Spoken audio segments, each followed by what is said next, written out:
Hai Tribuners, Live Update Sport kembali hadir menjumpai Anda pada siang hari ini, Jumat 2 September 2022. Ada sejumlah berita olahraga terkini yang akan kami sampaikan untuk Anda dalam beberapa waktu ke depan. Bersama saya Yesi Winata, kita jelang Live Update Sport selengkapnya. Pertandingan lanjutan Liga Super Malaysia 2022, Sadil Ramdhani turut menyumbangkan gol saat Sabah FC menimbang imbang KL City. Setelah libur hampir 2 pekan, Sabah FC kembali beraksi dan Sadil Ramdhani tampil mulai awal laga. Pergelaran lanjutan Liga Super Malaysia 2022 sendiri terjadi 1 September 2022 malam waktu Indonesia Barat di Stadion Likas Kinabalu. Lawan Sabah FC kali ini adalah Kuala Lumpur City FC, tim yang jadi lawan PSM Makassar pada final zona ASEAN Piala AFC 2022. KL City sendiri berada di peringkat 5 klasemen sementara Liga Super Malaysia 2022. Pada jalannya pertandingan di babak pertama, Sabah FC tertinggal 0-1 atas KL City. Di babak kedua, serangan awal Sabah FC berbuah gol penyeimbang. Sadil Ramdhani melepas umpan terobosan kepada Dominic Tan di sisi kanan. Dominic Tan pun mencoba mengirim umpan silang ke tengah kotak penalti, namun dihalau bek KL City. Bola ke arah Dominic Tan lagi dan tanpa pikir panjang, ia langsung mengarahkan bola ke gawang KL City dan 1-1. Kemudian pada menit ke-61, Sabah FC justru tertinggal lagi. KL City unggul 2-1 melalui tundukan Akram Mahinan. Sabah FC kembali menyeimbangkan kedudukan hanya 5 menit sebelum laga selesai. Sadil Ramdhani lewat sepakan kaki kirinya membuat kiper KL City tak berdaya hingga berhasil samakan kedudukan 2-2. Hingga waktu pertandingan berakhir tidak ada lagi gol yang diciptakan kedua tim. Gol terakhir Sabah FC menelan gol ketiga bagi Sadil Ramdhani. Gol terakhir Sabah FC menjadi gol ketiga bagi Sadil Ramdhani musim ini di Liga Super Malaysia 2022. Sadil Ramdhani berhasil mencetak 3 gol dan 5 assist untuk Sabah FC. Sabah FC menjadi tim yang berhasil memperpanjang rekor tidak terkalahkan menjadi 6 pertandingan. Sabah FC kini menjadi peringkat kedua klasemen Liga Super Malaysia dengan 36 poin.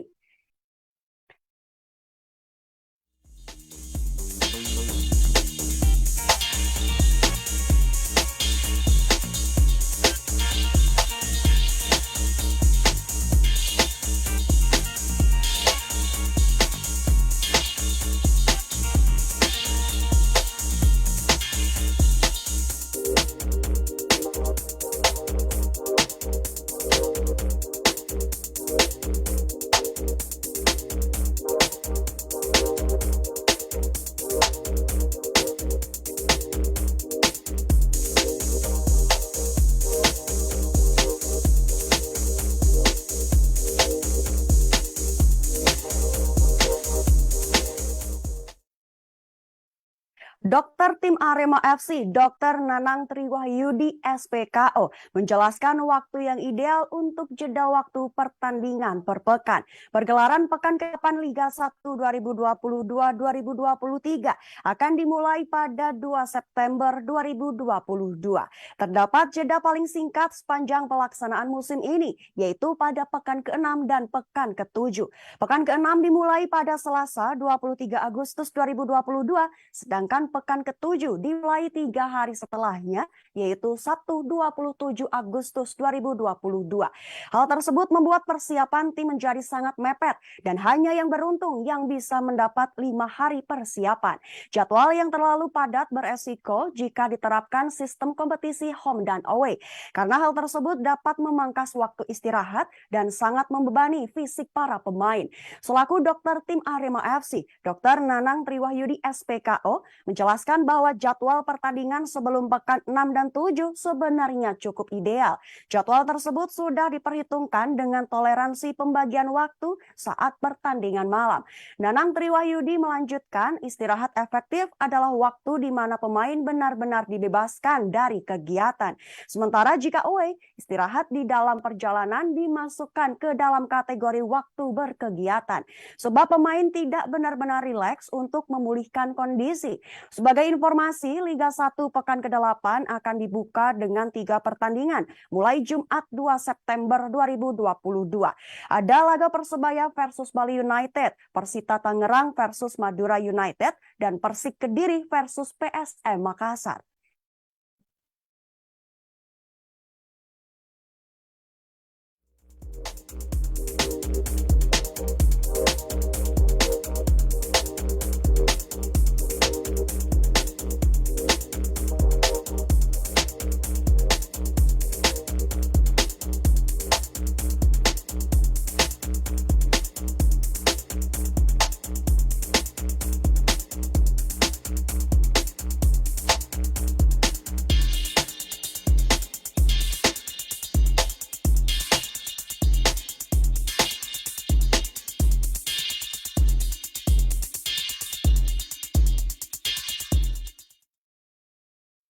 Bali United akan bertandang ke markas Persebaya pada 2 September 2022 dalam laga lanjutan Liga 1 2022-2023.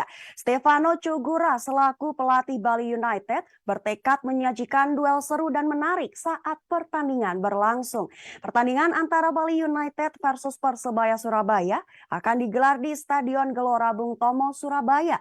Sang pelatih Bali United yang memiliki nama akrab Teko menilai jalannya pertandingan. Menurutnya, duel Bali United dan Persebaya bakal berjalan ketat karena kedua tim merupakan tim kuat. Karena itu, duel akan terasa lebih seru dan menarik karena keduanya sama-sama menginginkan hasil terbaik. Bali United datang dengan bekal hat-trick kemenangan, sementara Persebaya mengincar kemenangan ketiganya. Ia menambahkan jika Bali United juga mengusung balas dendam atas kekalahan back-to-back musim lalu, sehingga Teko telah mempersiapkan pasukan terbaik termasuk strategi khusus untuk mencuri poin. Selain pelatih, para pemain juga mengutarakan tekad yang serupa. Salah satunya Nofri Setiawan yang akan memastikan rekan-rekannya bersiap membawa pulang kemenangan.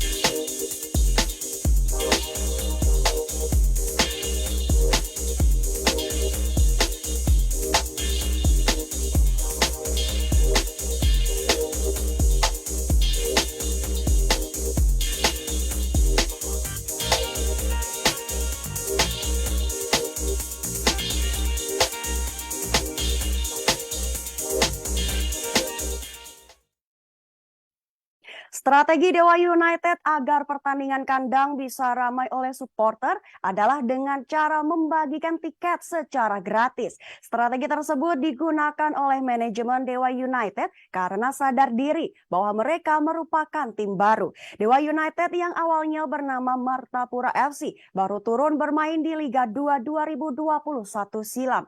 Satu musim di kasta kedua, Dewa United FC langsung berhasil promosi ke Liga 1 2022-2023. Itu merupakan pencapaian sukses lantaran Dewa United FC merupakan tim baru di persepak bolaan Indonesia. Dan untuk bermain di kandang sendiri, tentu saja Dewa United ingin banyak supporter yang mendukung. Dan Dewa United pun memiliki strategi jitu agar permainan kandang memiliki banyak dukungan dari penonton.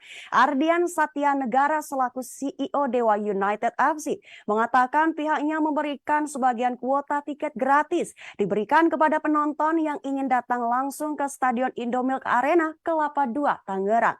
Sebanyak 500 lembar tiket diberikan secara gratis kepada supporter yang ingin menyaksikan pertandingan Dewa United. Dan benar saja strategi tersebut ampuh dan membuat kandang Dewa United cukup ramai. Disaksikan sekitar 2.000 supporter yang datang mendukung penuh Dewa United berlaga. Sesama tim baru bisa dibilang Dewa United lebih banyak supporter ketimbang Rans Nusantara FC. Sebagai informasi, tidak banyak tiket gratis sebagai wujud manajemen Dewa United merangkul para supporter. Terkadang manajemen Dewa United juga bermain sepak bola bersama dengan para supporter. Karena kehadiran para supporter merupakan nyawa penting bagi Dewa United, sehingga para pemain Dewa United FC bisa lebih semangat menjalankan pertandingan di Liga 1 2022-2023.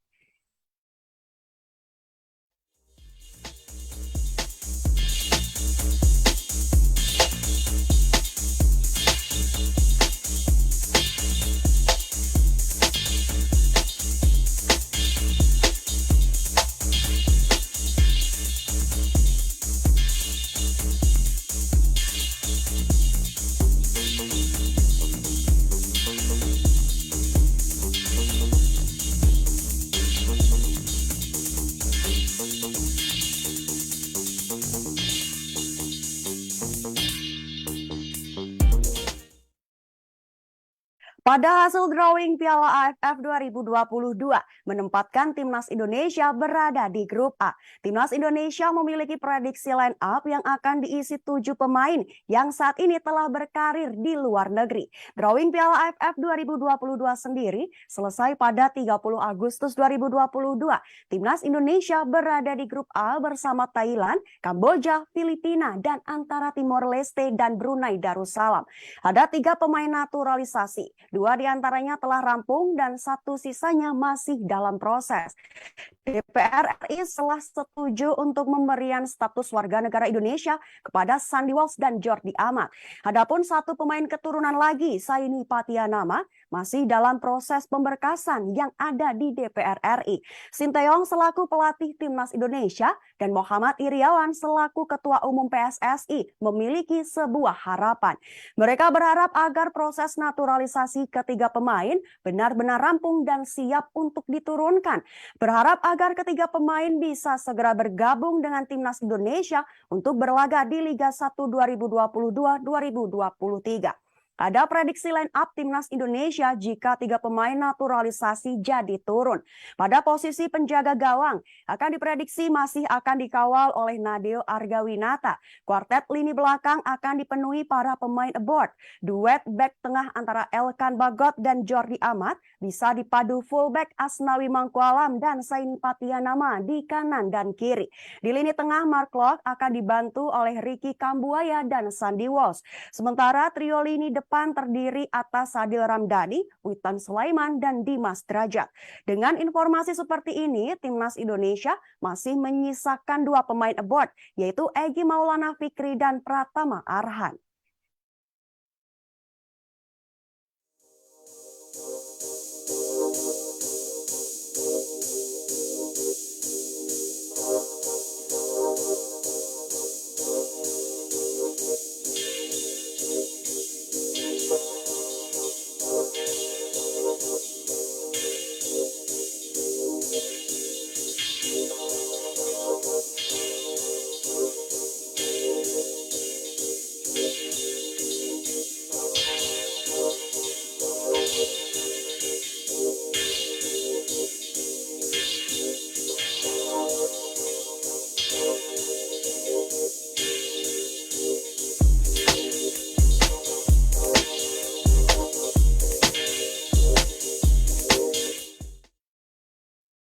Anthony Santos sah ke Manchester United dan termasuk pemain dengan bayaran termahal. Anthony menilai bahwa bisa dilatih oleh Erik ten Hag merupakan suatu hal yang istimewa.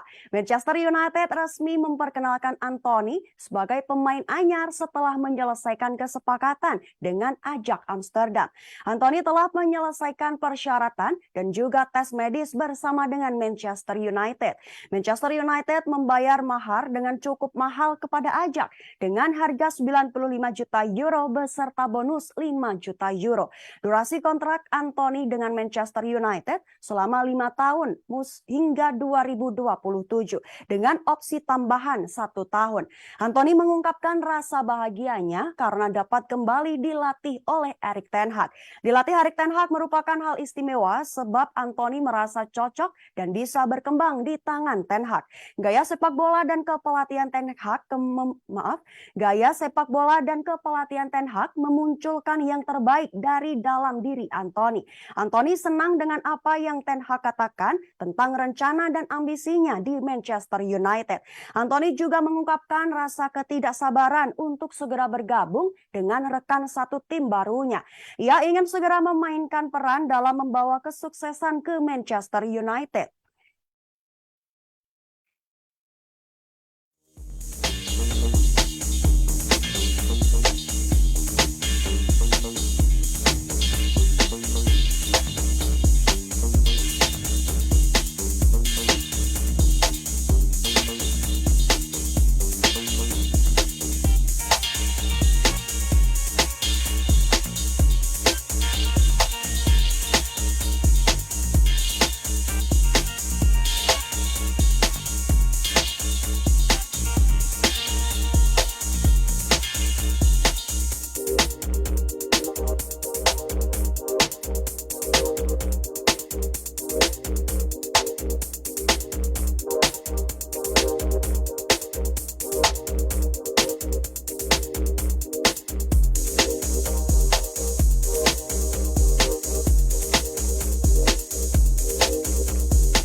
Hasil pekan kelima Liga Inggris 2022-2023 menempatkan Manchester United sebagai pemenang atas Leicester City.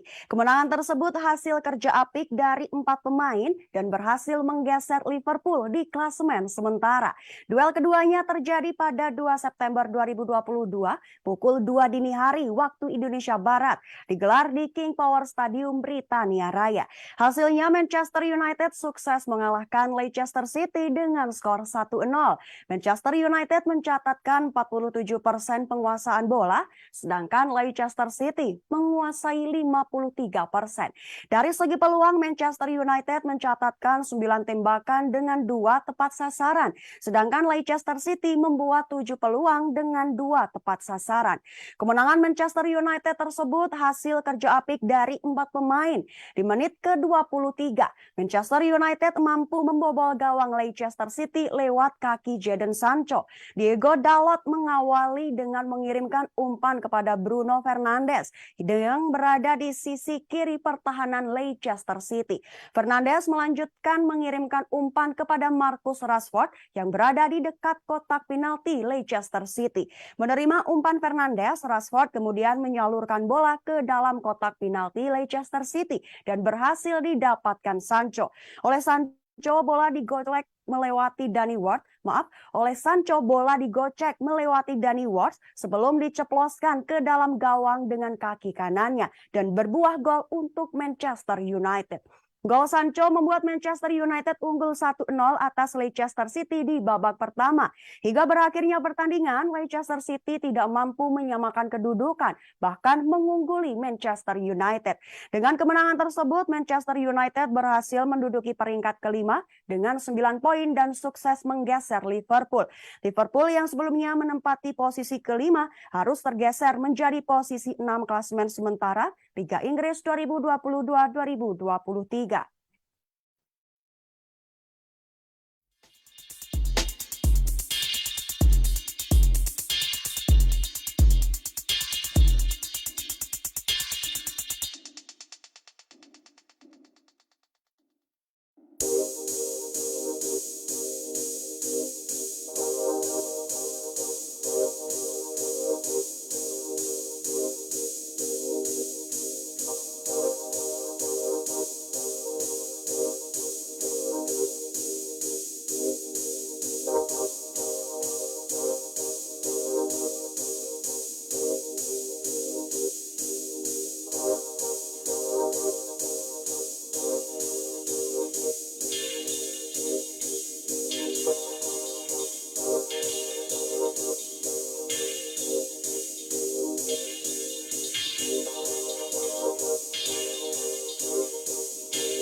Cara menutup deadline day bursa transfer Inter Milan, yaitu dengan merekrut Francesco Acerbi dari Lazio. Namun nampaknya transfer tersebut memicu berbagai reaksi negatif dari fans yang menjadi kontroversial.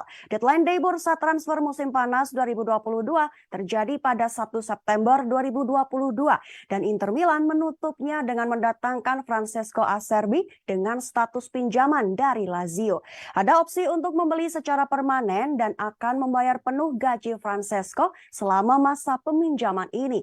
Tetapi transfer tersebut memicu reaksi negatif, bahkan sempat muncul gebrakan hashtag Acerbi non Lovo Gilano, yaitu sebagai upaya penolakan terhadap Acerbi yang digaungkan Super Inter Milan di media sosial.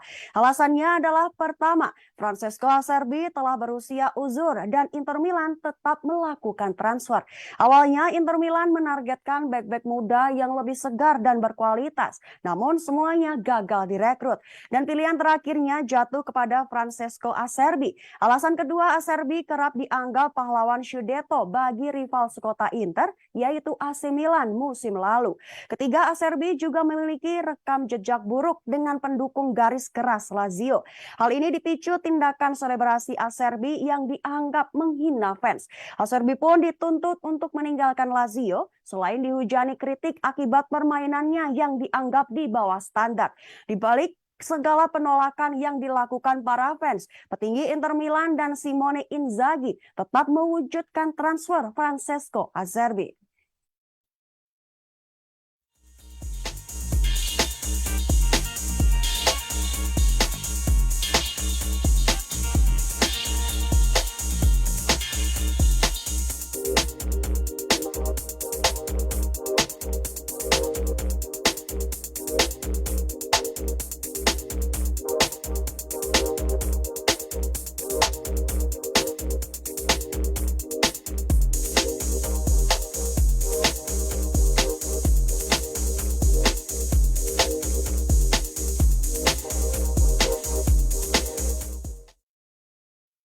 AC Milan resmi mendapatkan jasa bek kanan Barcelona, Sergio Dest, tepat pada deadline day bursa transfer musim panas 2022.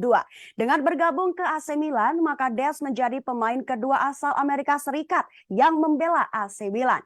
Deadline day bursa transfer musim panas 2022 terjadi pada 1 September 2022 dan AC Milan berhasil menutupnya dengan meresmikan Sergio Dest untuk bermain di dalam skuadnya. Lewat status pinjaman dengan opsi beli sebesar 20 juta euro ditambah gaji Dest sepanjang musim 2022-2023 sebesar 100%. Selain itu, Sergio Dest akan menjadi pemain kedua asal Amerika Serikat yang akan membela AC Milan. Sebelumnya ada nama Oguchi Onyewu, pemain pertama dari Amerika Serikat yang membela AC Milan. Oguchi Onyewu pernah membela AC Milan dari tahun 2009 hingga 2011. Keputusan AC Milan untuk mendatangkan Sergio Dest tidak lepas dari dua hal. Pertama, cedera Alessandro Florenzi membuat AC Milan bergerak cepat untuk mengamankan fullback baru. Kedua, selain mahir bermain sebagai bek sayap kanan, Dest juga bisa bermain sebagai winger kanan atau kiri. Sergio Dest akan menjadi pilihan berharga untuk perkuat serangan, di mana AC Milan terkadang kurang berkualitas.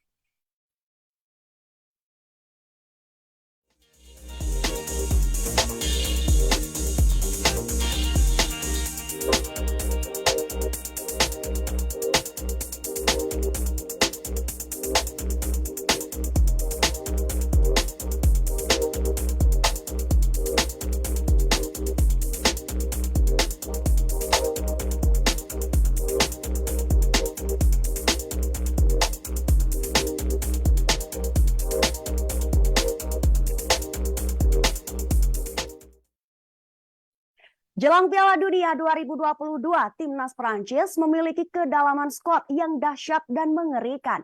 Dimulai dari posisi kiper, Prancis dimiliki dua kiper yang sama-sama tangguh, yaitu Mike Maignan dari AC Milan dan Hugo Lloris dari Tottenham Hotspur.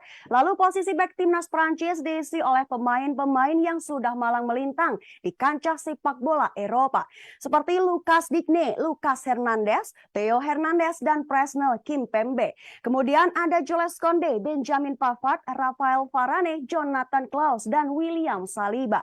Maju ke posisi gelandang, ada N'Golo Kante dan Matteo Guendouzi. Lalu Boubacar Kamara, Adrien Rabiot, dan Aurelien Tchouameni.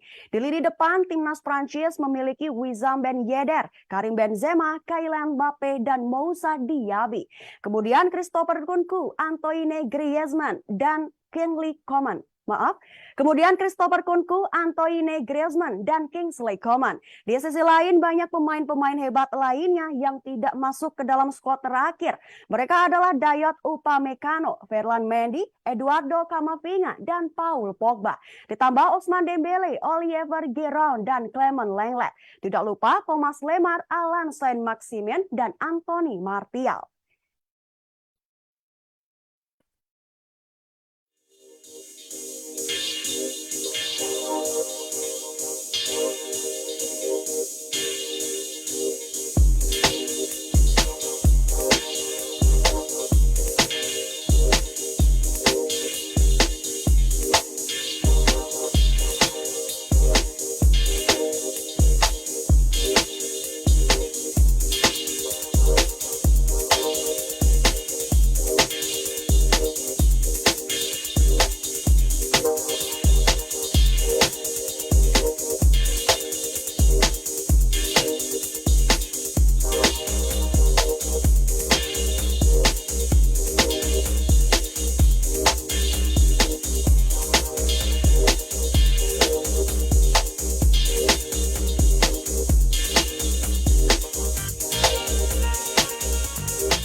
Kabar tadi sekaligus menjadi penutup jumpa kita hari ini dalam Live Update Sport. Jangan lupa untuk saksikan Live Update Sport hanya di kanal YouTube Tribun Network. Saya Yesi Winata beserta kru yang bertugas pamit. Terima kasih dan sampai jumpa.